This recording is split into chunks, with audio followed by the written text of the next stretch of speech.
आगे हम लोग अगला टॉपिक शुरू करने जा रहे हैं, अन्योन्य प्रेरण। ठीक है, तो लिखेंगे अन्योन्य प्रेरण में आप लोग, मैं कुछ चमक हो सकते हैं आज, है ना, लाइट नहीं आ रही। देखो, किन्हीं दो निकटवर्ती कुंडलियों में से लिखना शुरू करें। किन्हीं दो निकटवर्ती कुंडलियों में से किसी एक कुंडली में धारा परिवर्तन के कारण, किसी एक कुंडली में धारा परिवर्तन के कारण दूसरी कुंडली में प्रेरित विद्युत वाहक बल उत्पन्न होने की, दूसरी कुंडली में प्रेरित विद्युत वाहक बल उत्पन्न होने की घटना को अन्योन्य प्रेरण कहते हैं। घटना को अन्योन्य प्रेरण कहते हैं। ठीक है, अब अगली हेडिंग डालेंगे, अन्योन्य प्रेरण गुणांक अथवा अन्योन्य प्रेरकत्व। अगली हेडिंग,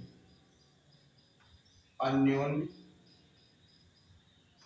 प्रेरण गुणांक या अन्योन्य प्रेरकत्व। जो हेडिंग वगैरह डलवा रहे हैं, शब्दों पर ज्यादा ध्यान दीजिए अगर बोर्ड पे क्लियर नहीं हो पा रहा है तो। ओके, इसमें लिखना शुरू करेंगे। माना प्राथमिक कुंडली में I1 एम्पीयर की धारा, प्रवाहित होने से द्वितीयक कुंडली के प्रत्येक फेरे से बद्ध चुंबकीय फ्लक्स Φ2 है, Φ2 लिख लेंगे ना, चुंबकीय फ्लक्स Φ2 है, और द्वितीयक कुंडली के तार में N2 फेरे, द्वितीयक कुंडली में तार के N2 फेरे हैं। अतः द्वितीयक कुंडली में फ्लक्स ग्रंथिकाओं की संख्या,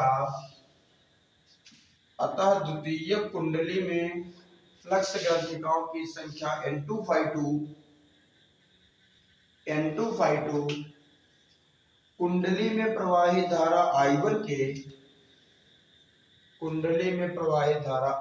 के अनुक्रमानुपाती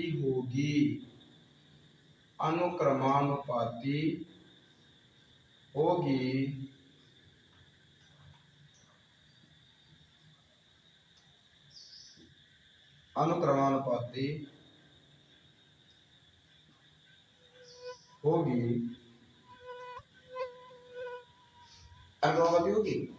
अब देखिए यहां पर समझिए, पहले अन्योन्य प्रेरण कुंडली कह रहा है कि दो कुंडलियां अगर पास पास रखी,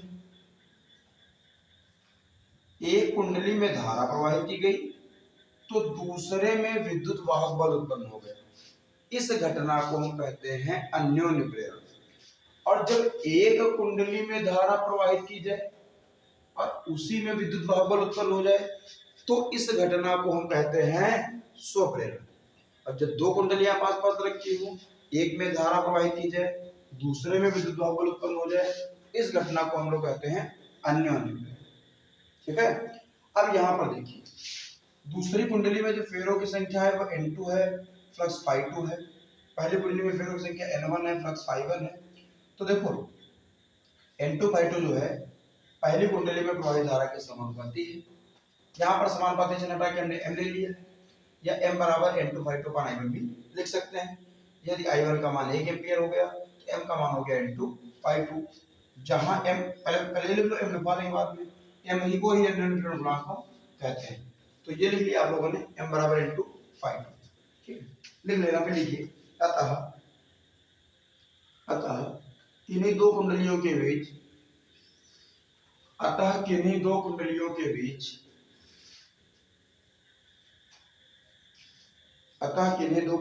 बीच अन्योन्य प्रेरण गुणांक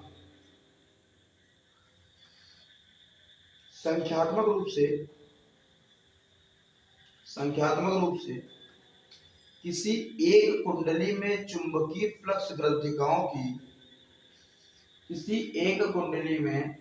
चुंबकीय फ्लक्स ग्रंथिकाओं की संख्या के बराबर होता है, संख्या के बराबर होता है, जबकि दूसरी कुंडली में 1 एम्पीयर धारा प्रवाहित, जबकि दूसरी कुंडली में 1 एम्पीयर धारा प्रवाहित हो। ठीक है, फिर आगे देखिए, पहले समझिए जरा फैराडे के नियम से। तो फैराडे का नियम था E2 बराबर minus N2 delta phi 2 upon delta T. और समझा रहे, ये फैराडे का नियम था। इसी को हम ऐसे भी लिख सकते हैं minus delta N2 phi 2 upon delta T लिख सकते हैं। इसी को हम ऐसे लिख सकते हैं, देखिए यहाँ पे अभी N2 फाई 2 बराबर Mi1 है, तो जहाँ N2 फाई 2 है वहां कर देंगे हम Mi1 अपॉन डेल्टा टी। या E2 बराबर क्या हो जाएगा, माइनस का M बाहर हो जाएगा, delta I1 upon delta T हो जाएगा।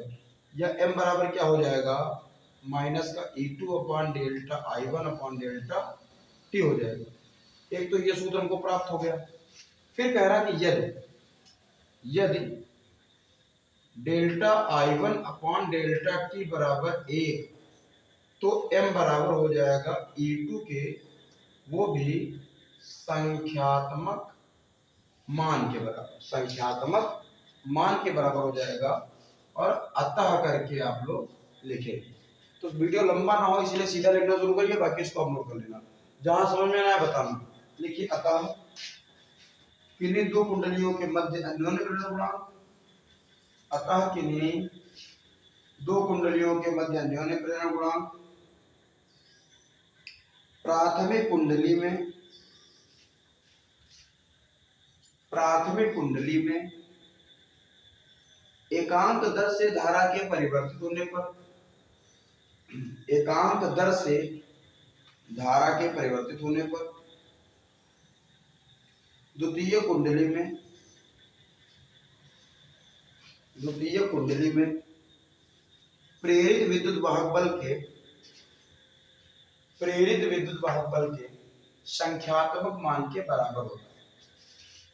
मतलब साफ है कि Me2 के बराबर होता है, जबकि delta I1 upon delta T का मान 1, ये परिभाषा। ठीक है, और इसका मात्रक जो होता है, इसका मात्रक होता है हेनरी। ठीक है, या यहां से अगर इसका मात्रक निकाल ले, या इसका मात्रक क्या होता है, वोल्ट सेकंड प्रति एम्पीयर, वोल्ट सेकंड प्रति एम्पीयर होता है। ठीक है ना, जो मैंने बोला उसको ध्यान दीजिए। ओके, ये अन्योन्य प्रेरण गुणांक और अन्योन्य प्रेरकत्व हो गया।